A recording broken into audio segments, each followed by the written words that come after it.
So, what a year, 2021, and we're now in December. Can you believe it? I'm still a little shocked. I'm just kind of like stunned. This year went by so fast. But what we do on Empowering Chats with Susan Burrell for the last couple of years is the month of December we call the month of giving. And what we've done in the past is my team and I have decided individually where we would like to donate money to nonprofits that are in need of support. And so we've recorded those over the last couple of years to give people an idea of where you can give, because giving isn't just about, the slippers for your dad. Hi, Dad. Don't guess what you're getting. It isn't just about that, but it is about giving from a place of love within your heart to ideals and to people that are doing amazingly good work in the world. So if you catch up on some of the Empowering Chats with Susan Burrell from the past couple of years, you'll get some ideas of where else and how else you can give during the month of December, giving. So what we're doing this time around in 2021 is we're going to do an offer again of my book, Live an Empowered Life, a 30-day journey book. This is an interactive book with my website. So you'll watch videos, you'll listen to meditations, you'll learn how to do tapping and mind mapping and all sorts of great skills that are in the book. And there's a lot of journaling. It's a workbook. But we're doing an offer again of a buy one through our website, and you'll get a second one for free to give to a friend this Christmas or over Hanukkah or however you celebrate. But buy one, give one, and you can find it on the website, susanburrell.com. And see, this has all these little sticky notes because I've worked this a few times this year and taught it. So Live Your Empowered Life, a 30-day journey by me. The thing that the next guest that's going to be on today, his name is Jason Morgan, and he has the most amazing heart I've met. He has an incredible story I want you all to listen to. And he has a really big ask of where you could give during the month of December, the month of giving. So I invite you to sit back and listen to Jason's story and see if you can find it in your heart to give just a little bit more this year. In the meantime, be love. Oh, I'm going to read something from my book. That's going to be the end of this piece. Here we go. This is affirmations that I wrote and work that are in the book. So I'm going to read you two. The first one, today I stand on the edge of my life and I realize I am surrounded and filled with a divine, loving energy that supports me in all I am and all I do. That's a good one.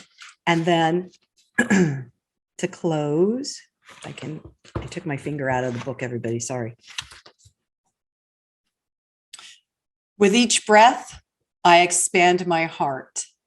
With my inner eyes, I see that I am love, overflowing and renewing love. I radiate love everywhere I am. I am met with love. I am love overflowing. Enjoy the show. So today, everyone, I have the most amazing man who we've already connected before I hit record, but this individual has an astounding story to talk about and share with us. And he's also an author of a book. But I think his story is going to really move you. And hopefully it might move you to action as well, which we'll talk about a little later in our conversation. So the book is called A Dog Called Hope. And I want to welcome Jason Morgan. Jason, thanks for joining us. Thank you for having me. Appreciate it. Yeah. So I'm just going to tell how I came across you. My close friend and graphic artist and the person that makes my whole website and everything, Susan Burrell, beautiful, had read your book, A Dog Called Hope. And she was telling me about it. And we both looked at each other and we said, oh my God, we've got to have you on Empowering Chats because your story is so incredible. So Jason, would you share with everybody a bit about your story first? Sure. Just, it starts off with me basically starting in the military when I was 20 years old. And it's something that I've always wanted to serve. I was actually in college in a golf scholarship and just kind of lost my game, lost my ride, and just really was trying to figure out what was going on. And I wanted to be in the Air Force. Is something always in the back of my mind. I thought no better time than now, and went into the military and became part of it took several years, but went a part of a very elite group, the Gray Berets, which is a combat weatherman. And so our job was to provide weather operations for special operations, in which weather is, as you know, very crucial, especially if you have, people jumping, people in the water, waves. You have current data if we're swimming in, if we're jumping, aircraft, and all different types of weather. So we would brief the commander on weather and try to use weather as an asset. But we would also train just as the special forces guys, the Green Berets that I worked with. Even though I was Air Force, I worked for the Army. Then 10 years into it, in 1999, I was on a mission in South America, and we were combating the FARC, which FARC, which is like a drug terrorist group over there, and they operate in the drug trade. That's how they get a lot of their money. So we were over there trying to, and they've kidnapped a lot of American and British like engineers and oil workers too. So it's kind of like Al Qaeda except in South America. South America, yeah. Right. And so we were training the Ecuadorian and Colombian special forces how to combat against them. So we went with them. I was with I think SEAL Team 4 and some other 7 special forces groups, a bunch of special operation assets. And we were down there for 30 days. We felt like we did what we were supposed to do, except one of our helicopters broke down. And it's 8-hour drive to go to the capital, Quito, where they could fly in a part or ship in a part so we could go home. And they asked for 2 volunteers to provide security for our driver, and me and my buddy both volunteered. And it was on that journey, we were like in an SUV, regular SUV.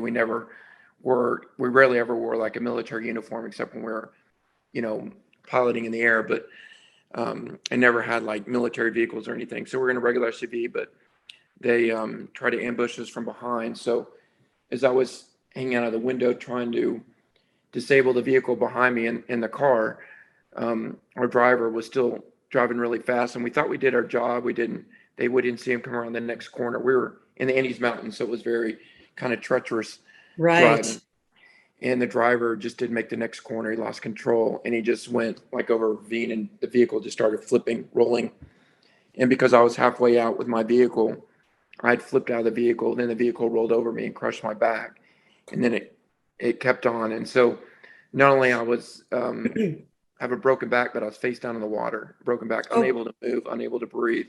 But every time I took a breath, I just ingested this like stagnant, dirty water. And I was very fortunate. An American missionary that was in Ecuador at the time, he worked in Ecuador, and he was checking on one of his tennis sites because they have a Christian radio station. He saw the skid marks and stopped, and him and his coworkers got out, and they decided to go down and go down to the vehicle. And as he did, he said the only way he found me is he was trying to find the safest way to skirt down there. He stepped on me because I was smashed down in the water and covered in mud. And that's the only way he found me. He pulled me out. Oh my God, Jason, that sounds like God was guiding him. Oh, absolutely. Yeah. Absolutely. No, I mean, wow. They never would have found me, at least not in time, because I think I'd been in the water for at least 5 minutes under the water. So, very fortunate. We were up at altitude, like at 14 or 15,000 feet. So it was a lot cooler. I was wearing shorts because we left the Amazons. It was like 95 degrees and 100% humidity, but going up the mountains, it was like barely above freezing. So I think that really slowed down my vitals too. And anyway, so they got us all up to the vehicle, and they tried to call. The cell phones didn't work, but because he had the shortwave radio, he was able to contact to the embassy, American embassy, which because it was a black op, they didn't even know we were there. And called them and told them we need to get these guys to a hospital because we couldn't go just to any hospital. Obviously, Right. we need to be protected. And they told us which hospital to take, and they were sending an ambulance to come get us. And they said it'd be about 3 hours for the ambulance got to us. And the guy that saved my life, Steve Sutherland, Steve said, this guy talking about me is like, this guy didn't have 3 hours. He's gasping for every breath. I don't think he'll make it. So he decided to take the seats out of his minivan, and he loaded me and the other two guys in there. I was the one that was most critical, and decided to meet the ambulance halfway. And as soon as we met the ambulance, I stopped breathing. They had to actually insert a chest tube to reinflate my lungs. So there was so many close calls. We call it the miracle on Yalo because it was on Yalo Mountain. There was Uh-huh. so many things that had to happen for me to be here today. And just getting me back to the U.S. was tough because all the medevacs have like U.S. Air Force, U.S. Army on the side of it. And since we weren't supposed to be there, they had to find a non-military jet and medevac it out. And I think it went all the way up to the chief of staff of the Army had a secure jet for security reasons. It was had no markings on it. And they medevaced it out, and they got me back within U.S. like within 48 hours, which is Oh pretty my much God, that's spectacular. it is. And then I woke up about 2 months later from a coma saying that you're lucky to be alive, that you'll never walk again. So that was like the start of my new life. Talk about a rude awakening. I know. And, I felt like that I worked so hard to get to the job I was at. There's only 72 people in the Air Force that have my job. And it's pretty elite. So to go to something you've always wanted to climb, you achieve that pinnacle. And then now, Mm, you fall down, but you fall down much mm, lower than you were. mm. Instead of my goals of making a unit like this, my goals were to roll over from side to side myself, or to, be able to get into a wheelchair and maneuver it. So it just learn how to dress again, learn how to do everything again. And it was a struggle. I won't lie. It was tough, but I do believe that all that training I had before helped me train me for I call it my next life. Right. Absolutely. And it's amazing how circumstances, especially traumatic ones, you're at a choice point during those, when you come into a traumatic experience. I believe this to be so, that you're always at a choice point. Do I live or do I die? I mean, Right. you were in an elite thing where you were always at the choice point anyway. Do I live or do I die? So Right. that you could do your job well. But to come out into that experience, this new life, do you find that that's a choice point still of, am I going to stay here, or am I just going to move on? Yeah, I think so. And I don't really remember. I remember a few things when a lot of the coma was induced because I had so many injuries.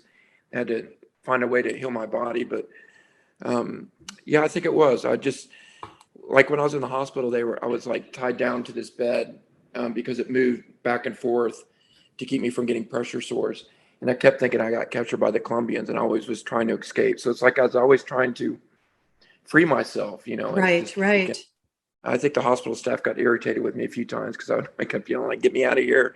I tell them, like, unhook all this stuff and let me go out the side of the hospital, out the window, which was no windows, but I thought there was one. And I'll hook up everything once I get outside. And it was crazy. Even, and there's so much that happened in that 2 months I was in the hospital, that in a critical time. And Damian Lewis, the guy that I guess really wrote the book, did an amazing job of getting the facts from my parents, who my mom took notes, and I didn't really think about all this, but when I read the book for the first time, I read that part that I didn't know. Like I started bawling, like I had no idea what my parents went to, and I was day to day for over a month. And in fact, even one such incident, I'll just go through one real quick. There's so many. Now you have to read the book to get them all. But um, I have a twin sister, and they said tomorrow we're going to try to do surgery on Jason. So go home early. It's going to be a long day. We think he's finally ready for surgery. They're going to stabilize my back and put the titanium rods and stuff in and see the extent of my injuries. So my parents left, and they went downstairs to eat. And after they ate, as they were leaving, my sister said to my dad, like, Dad, you need to go check on Jason. Dad's like, no, he's fine. You know what the doctor said? He's in ICU. He's got everyone around him. And she just felt really strongly about this. And finally, after arguing a little bit, she's like, Dad, if you don't go, I will. So my dad goes like, all right, I'll be right back. And my dad went upstairs and he looked at my monitors. I was actually in cardiac arrest. Oh my And God. someone accidentally muted the monitors, so no one knew. Someone came in with the motorcycle crash. It was in bad shape, and they're busy, working on him. So no one even knew I was going through this until my dad went up there and kind of yelled at everyone. And I think it took around 7 hours to finally stabilize me. I think I rested like 3 times, once during that time, but 3 times the total time between my accident and today. So. You know So what? I just have to say, I've said it. God bless you, Jason. That's talk about thriving, wanting to be here 3 times. I mean, with everything you've gone through, and I know that there's more than up until this point of where you are in your story. I God bless you for really wanting to be here and then becoming present. Your mission is bigger than what most people could even imagine. Yeah, and when it started off, right when I remember when I woke up from my coma, I don't remember all the words, but I remember when the doctor said, you'll never walk again. And I remember everyone in the room, because my parents knew, but they never told me. And I somehow thought that the surgery I was going to have was going to fix everything, because I was in and out and in and out. And I noticed, and I don't remember saying this. This is in the book, but my parents, they told me I said this, and noticed everyone was like really sad, because they knew that was the first time that I found out that I was going to be never walking in and paralyzed from the waist down. And I said, hey, don't you worry about me. I'm going to use this to help other people. And I think that's been my mission. And I didn't learn about that until about 5 years ago. And I was like, wow, it's like I knew I had that mission right from the beginning. Yeah. Because when I got hurt, there was no Wounded Warrior Project or any of those missions that help veterans. None of those existed. It was pre 9/11. So there was a lot of us out there that was just kind of let out to dry. And I never want to say anything about the military, because I love our country and I love our military and I love the guys that I fought for. But at the time, they put me on temporary disability.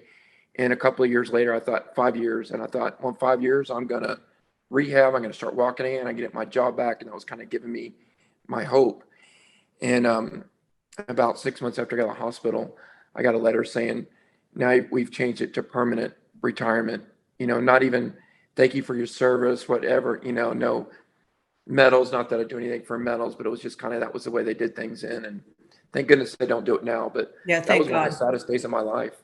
I mean, I bet. I cry when that's all I knew Right. was the military, and I think that was what was giving me hope to rehabilitate myself, and and then, I spent 3.5 years in the hospital out of my first 7 years, from pressure sores and different wounds and stuff like that. And the last time I was in for like 11 months, and I was excited to get home, and my kids were very young. They were 1, 3, and 4 when I got hurt. This is a few years later. I was excited to come home. I'm like, well, at least I'm going to be a father. I'm not going to be in the military again, but I could start being a father and a husband. And then I found out that my wife said that she's not going to be there when I got there. And Oh then, God. yeah, so she left me and the 3 boys. But in a way, it was a good thing, because that's what gave me purpose. And we all need purpose, right? And Yes. that's what started really started me pushing myself, was that I need to be there for my boys, because they're all I have, Right. So. Right. And so I'm just going to love on you a bit, Jason. That's You sound like the kind of human being, and there's many of people like you that commit 100% to whatever it is that they're doing. Like, you committed 100% to your military career, and then 100% to rehabbing to the best of your ability, and then 100% to being a father for your 3 boys.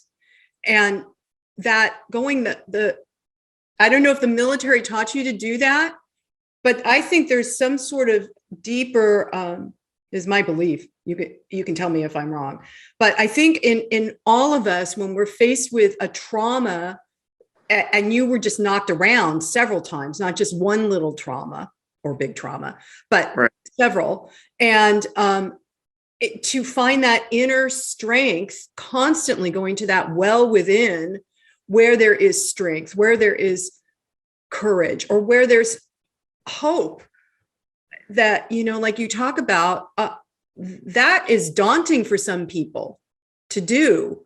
And you're modeling how you do that. Yeah, and it wasn't always that way, and a couple of times it's got me in trouble too, but in a good way. But I mean, at first when I was like in the hospital for 11 months, and when I woke up, I had like severe nerve pain, and it's better now, but after numerous surgeries and everything else. And I remember all I did was like look at my clock and wait for 4 hours to come so I could get my next dose of pain medicine. And I'm like, that is no way to live. There's got to No be way to live. what was the biggest turning point, and I just kind of recalled this, is that while I was in rehab, I went from about 100, I'm 6 foot, and I went from like 185, 90 pounds to 129 when I got out of the hospital. Holy I was moly. skin and bones. I sure don't weigh that now, but I was kind of depressed. I couldn't do much of my rehab because my pain was so bad, and I was really struggling. And this guy wheeled in there, and I was thinking, what kind of life can I have from a wheelchair? I've never known anyone except an elderly person in a chair that someone's being pushed around. So I never knew about someone, excuse me, being young. Sorry, hang on. I didn't really know how active you could be Right. in a chair.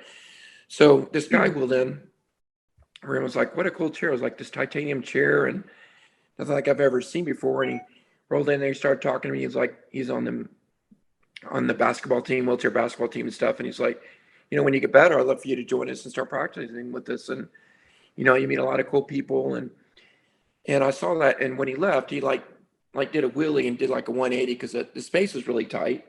And rolled Yeah. out, and I was like, holy cow, like I can't have a life from a chair. And I wish I remember that guy's name, and it's in the book. I hope he reads it one day so he knows, because that guy, the 5 minutes that he gave me, he has no idea how much he turned my life around. And I try to remember that. Like, you never know the difference you can make in someone's life. Just a You little never, saying. you never Yeah. know. It's just so important to show up and be present with people like he was Exactly. with you. Listen to care. Exactly. Just to Right. show up. You're right. Right. But yeah, And that's what really, pushed me going to where I'm at now. So so I let's got a talk lot. about your book a bit now, because Okay. I got chills, Jason. Just so let's talk about A Dog Called Hope. Okay. And so this is a whole companion program. Were you one of the first guys to get involved, or how does it happen that you get involved, and just explain the companion Sure. program? So I was actually learned how to fly again. I was in an air show. We flew kids with disabilities and taught them how to fly. They get to hold the stick for a minute, and got kind of scary a few times, but I have an uncle and a cousin who fly all the time. So yeah. But it's neat for the kids. If they're mentally and physically disabled, it's like they get a lot of empowerment. Yeah, flying a plane. It's like, wow, if I can do this, no telling what else I can do, And Mm-hmm. so I've only seen a few dogs, and dogs were not popular back then as service dogs as they are now. You got a lot of the fake service dogs. I'll just put it out there, but Yeah, I know. yeah.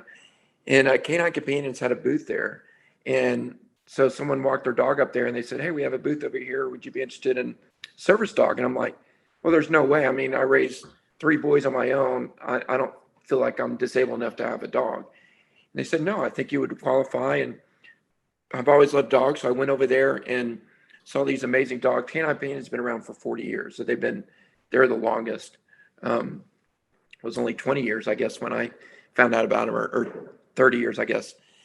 And found out about these incredible things these dogs can do. I mean, they can turn light switches on and off. They can like get your clothes out of the dryer. Mine haven't learned how to fold them yet, but we're working on that.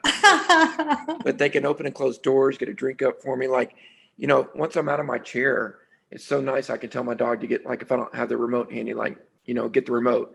He knows where it is, and he'll grab the TV remote and give it to me. Otherwise, I have to transfer back into my wheelchair, roll to where the remote is, and then come back and transfer back into the lazy boy or whatever I'm in. And, when I drop stuff to get my keys and so forth, and I couldn't believe all these things these dogs could do and how much it could help. But really, for me, it was more my bridge back to society, because like when I'd go into a grocery store or something, people saw me in a chair and it's almost like they just kind of ignored me. And not to Yeah. be rude or anything, I think they just didn't know. Yeah. Yeah. Ignorance. And I remember the first time I brought my dog into a store, I felt like everyone in the store came up to me. It's like, who's this dog that's like pulling you down the aisle and picking out his own dog toys in the dog toy aisle? And, but it was amazing. And it just really brought me back to, it was like my bridge back to society. It was really incredible, both mentally and physically, what these dogs can do. And it just Now, gave me more confidence, right. and more independence, obviously. But they are the dogs already trained They are. before you get, okay. Yeah. So these dogs are trained for 2 years. And so you go into a class when you have to qualify for it, and you have to meet the requirements, because it takes about $50,000 to train these dogs all the way through. So you're just not going to give it to anybody. You want to make sure that you're financially secure, that you can take care of the dog, and that you have proper places to handle the dog. It can use a restroom and different things. And then they want to make sure that your disability qualifies for a dog, that you could really use one of their dogs. And it's a really neat process, because you write essays and learn a lot about you and your personality and things that you do. So they have a good idea of what kind of dogs you're going to work with when I get there. So like when I went to my class, it was like 10 other people, and there was about 15 dogs. And so I worked with like 3 dogs, and I was there for 2 weeks because we had to learn everything the dogs would do. They had to train us this time, Right. and like 50 commands. It takes a while to learn and different things. So going up there, I worked with like 3 or 4 dogs, and then after the 3rd day, they matched the dog that worked best with me. And then I stayed with that dog all the way through, unless it was issues, and that's the way it works. It's a really great program. And were most of the people that came, the other people applying for a dog, were they all wheelchair bound as well? No, there was some guys with prosthetics. Uh-huh. There was a lot of kids with autism there. And with that, the parents come with them. The parents are the main keeper of the dog, but it's amazing what they do for these kids too, with mental disabilities. But yes, no, we're pretty much all rounded out. There was, I think there was only 2 of us in chairs, but the rest of them had some sort of disability where the dog could really help them out. okay. So what was the adjustment like when you and the name of your first dog was It was Nepal? Nepal. Yes. So when you brought Very Nepal handsome guy. home, there must have been an adjustment with your boys and everything. There was. And so we had to learn the different rules. When he has his vest on, he's working, that don't distract him, which you try to get people in public to learn that too, but it doesn't always work. But Yeah. But when he was home, his vest was off, and he was a pet, and he was a great pet. And my oldest son has Asperger's. So the bond that they have, I walked to school with them with my dog. And I know that when they knew that they were going to come, they rode the bus home, but when they came on with the bus, they knew that Nepal, he knew about the time, and he'd be sitting by the door waiting for Blake to get home. And because Blake fed him too. And they just had that really awesome bond. But it was a little tough, because I wasn't used to getting so much attention.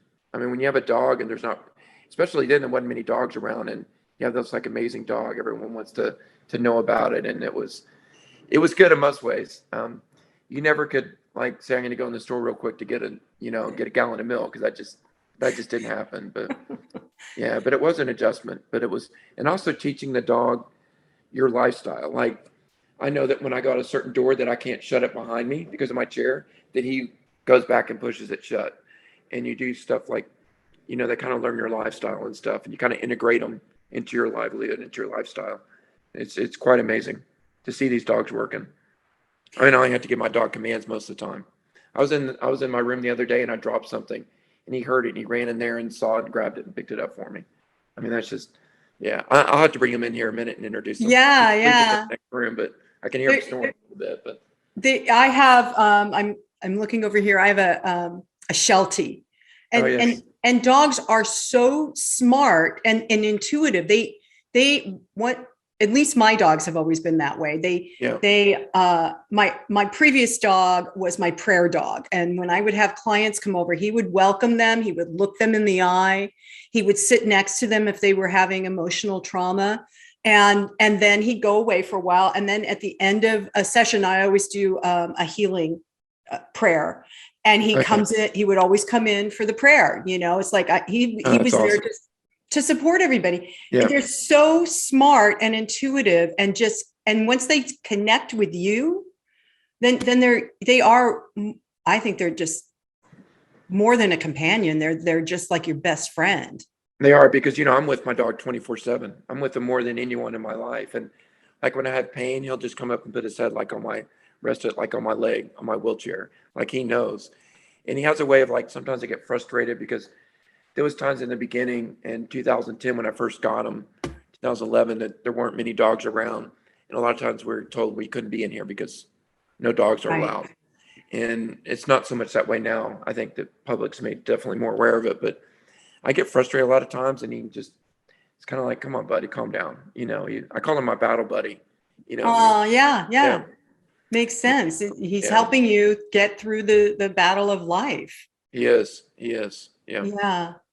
So let's talk about these organizations that you're involved with, Jason, because I saw on the book, at the back of the book, there's one called Operation Renewed Strength. Yes. And that's a nonprofit. Yes, that's one that I started up. And where that came from is that when I was in my coma, or they're trying to bring me out, I wasn't responding properly. And they thought, because of the amount of time that I spent in the water, that I had brain damage. Oh. And so I had, my brother asked me, he said, Jason, what's your favorite verse? And I don't remember this. I was told this later. And I quoted this verse. It's Isaiah 40:31 that says, for those who hope in the Lord will renew their strength. Mm-hmm. They will soar on wings like eagles. They will walk and not be weary. They will run and not be run and not be faint. And so I talked about, like, renewing your strength. That's how I got Operation Renewed Strength, from that verse. And that's when they knew that I was okay, that at least my mind was good and not damaged. So that's where I got it from. And I'm just really starting to get it going, but it's really about helping. I just feel like I got a lot to offer. I've been in a chair for 20 years, and I'm still learning stuff. And, like I water ski, I snow ski, play tennis. I've competed in the wheelchair games, and I've even skydived again. I've done a lot of stuff that a lot of people in chair don't think they can do. And it's not just the sports. That's kind of was my rehab. But I just think when you get these like families together, that they can really learn from each other. So, to be able to do retreats with them. And like, because my boys, they've never met another kid whose dad is in a chair. Yeah. And it'd be great if they did. Right. Notes and talk to each other about it. I think it would have been really good. So that's kind of what. And it's also to let them know what's out there about canine companions and different organizations that help you and that could really further your life, So part of it is to create retreats for families to get together and get to know people that are in this similar experience, and then support each other, renew and support each other. Right. And the other part is just to, for them to gain knowledge about what's out there for them, because I was hurt for 10 years before I found out I could get a service dog, things like that. And physical fitness, how important that is, because they're like, well, how do you get out of the pool? I'm like, well, I can use my arms. How do you get to this place? It's all about using strength and workout and staying fit, because in a chair, you have to be fit to do a lot of things that you could easily do if you weren't. Right. So, getting out of your chair is just a chore in itself. Right. So I haven't done any retreats yet. That's my next stage, and that's what we're planning on doing. So. Oh my God, how fabulous. I would love to hear when you're doing that. I'll put it in our newsletter when we start doing newsletters in the new year. Great. Well, thanks. So I'm trying to, we got a couple of movie offers, so we're working on the book. So I heard that. I heard that when I was looking at the book this morning. I was like, oh, he's got a movie offer. Wow. Which you should. Yeah, it's so we have the writer, the screenwriter that read the book and absolutely fell in love with it. It's the same screenwriter for the movie Rain Man. Oh my God, how perfect. Yeah, so there's nothing's been finalized yet, but we went up to invited me up. We went up to Beverly Hills and talked to all the studios and stuff. And a lot of people were interested, but then right after is when COVID hit. So things kind of shut down. So hopefully it'll get there. I have no Fingers doubt. crossed. I have no doubt, Jason. Yeah. It's already done. I heard it. It's already done. I have no doubt. And mine is a success story. It's not like, woe is me, I have PTSD and I can't cope. And, and it's about overcoming those obstacles and having a successful life. It's even from a chair. So. Yeah. And all the trauma, the many steps of trauma that you've walked through and now wheeled through that, it's fabulous. So operationrenewedstrength.org. Yes. Okay. And then let's talk a minute about the Canine Companion. Is it Canine Companion for Independence? Not anymore. Yes. They changed it. They rebranded. It's Canine Companions. Okay. Just simple, much easier. Yes, it is. Much easier. It is. I had a friend a few years ago who was going blind, and her doctor thought it would be important for her to get a seeing eye dog. And what you described is what she had to go through, learning how to deal with the dog and teach the dog. And basically the dog taught her. And it was when she came back into our community, she was like, it was a girl. You don't get to know her name because when she has her vest on, she's working and you can't touch her, because she has to be here for me. Oh, especially if you're visually impaired, because you could step out into a street or go into a ditch or trip there's so many different things that dog has to be alert 100% of the time. And not distracted. Right. And the sweetest dog, but yeah. I bet. So Canine Companion. So under Operation Renewed Strength, you're going to have other listings for people to resource, like Canine Companions. Right. Yeah, and that's something that we're just building on now. I just want to get everything ready if the movie comes out, because we'll obviously have the publicity and everything else, and I think I could use that publicity to really make a lot of difference in other veterans' life. And it's not. I think. At first, I said I was going to do it for veterans only, but I think I do it for anyone with disabilities. So just like Canine Companions, they have their military initiative program for the veterans, but they have their other side of it too that helps everyone that has a disability. So yeah. Hold on, because there was another, as you were saying that, another question floated in. Wounded warriors. So our Wounded Warriors, you said earlier in our discussion, wasn't around when you were wounded. No.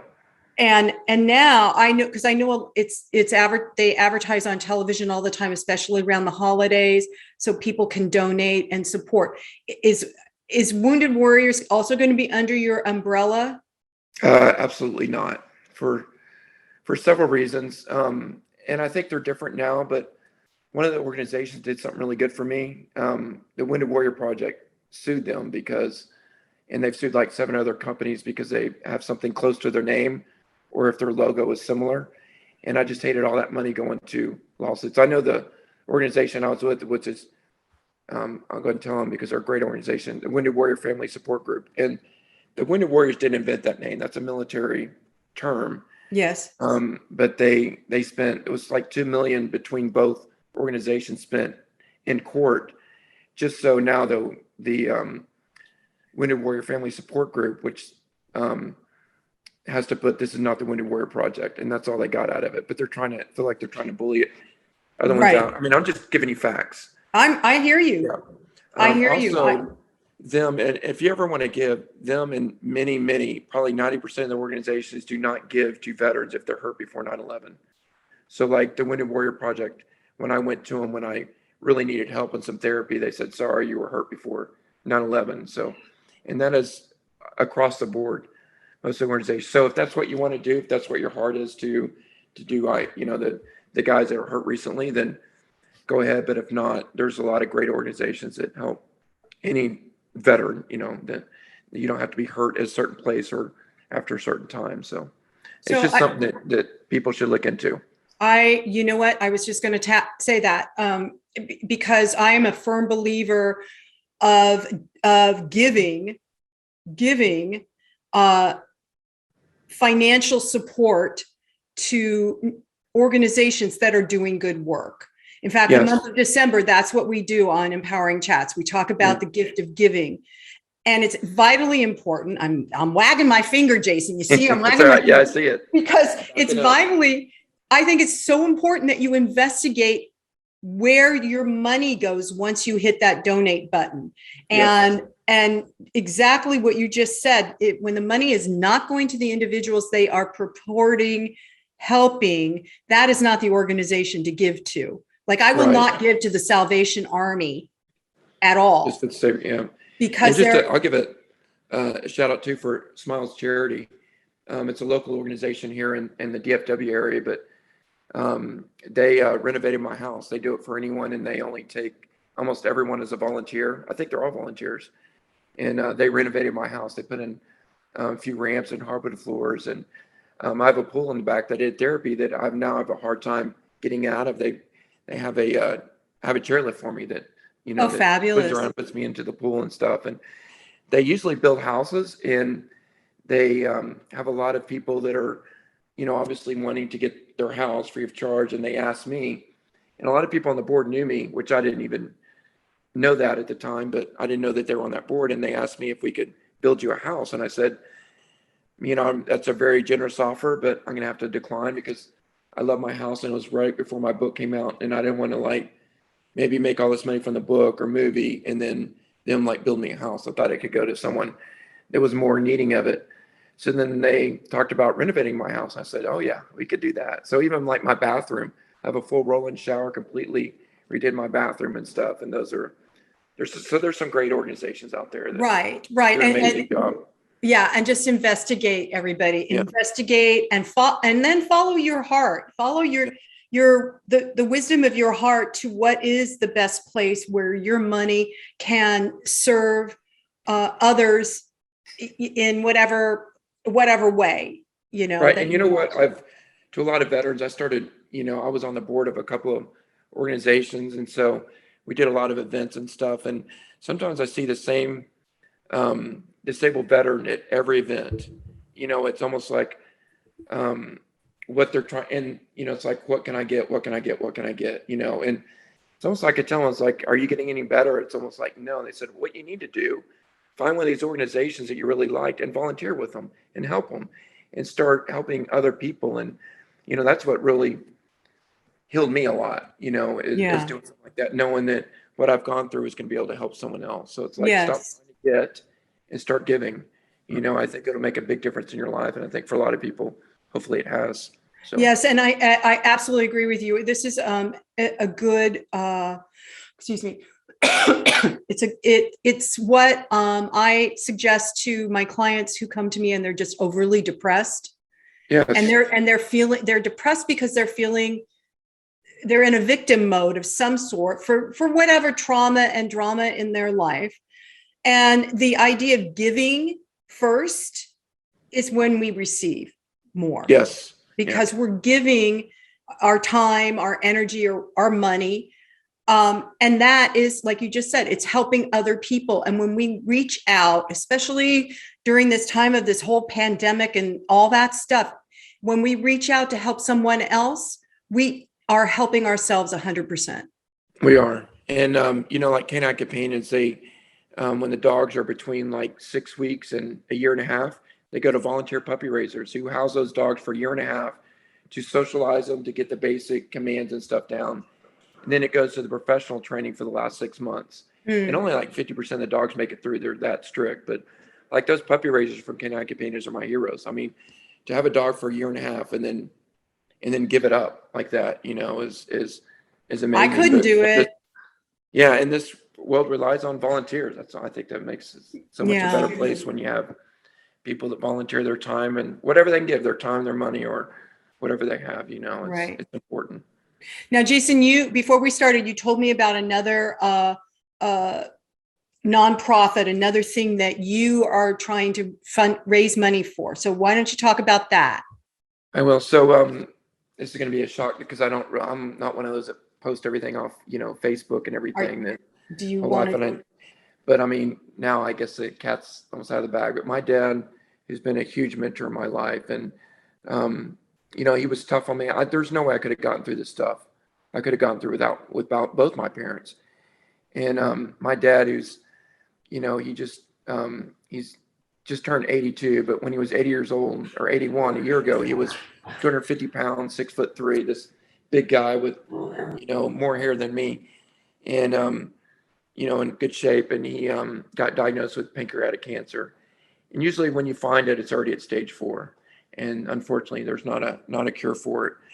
But, I almost see that as his body kind of, as he's losing the weight, I almost see like his heart is getting bigger, and he's just still amazing. And he's accepted his faith, and just, it's been so hard on my mom too, but my dad's always been a big lover of canine companions because of what they've done for me.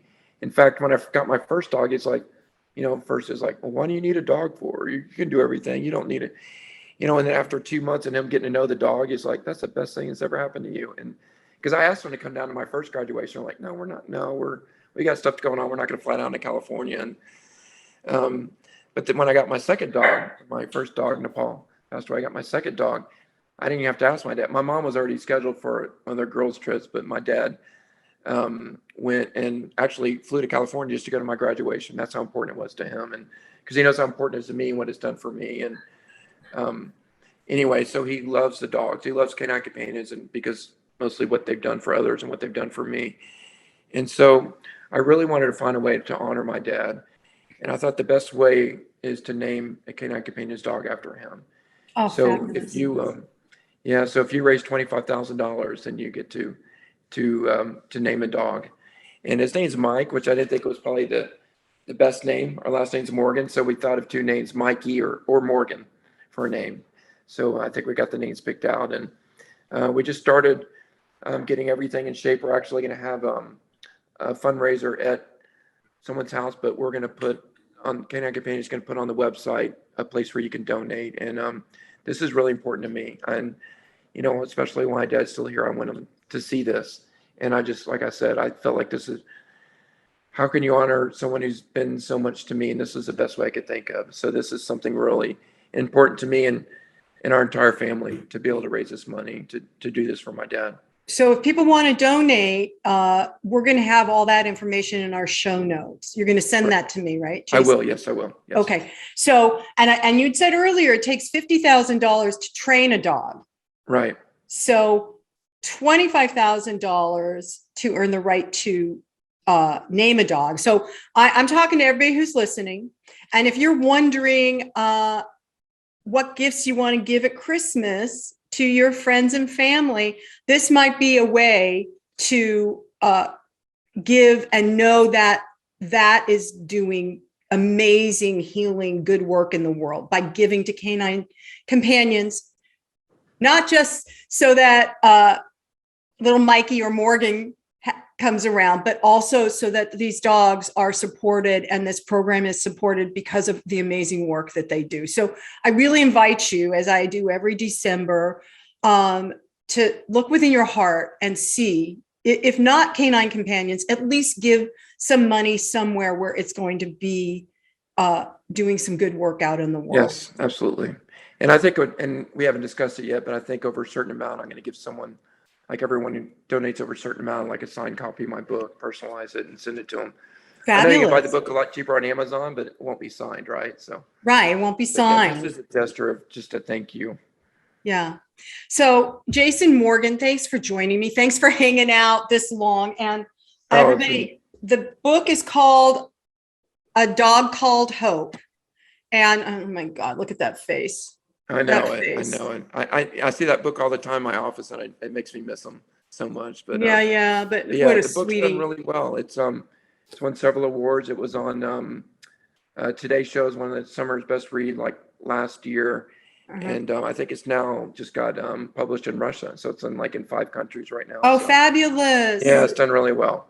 Yay. Damian Lewis is a great writer. We spent a lot of time together, doing this book, and he found me. He heard my story and contacted me, and it was just a perfect partnership, and I could be more pleased. So Thank you. Well, thanks for being with us today, Jason. And I'm just saying, God bless you, and the journey, this next leg of your journey with your dad and your mom, and I'm just blessing your whole family right now. thank you so much. Yeah. So that's our show for today, and I'm just going to end with, and so it is. Namaste.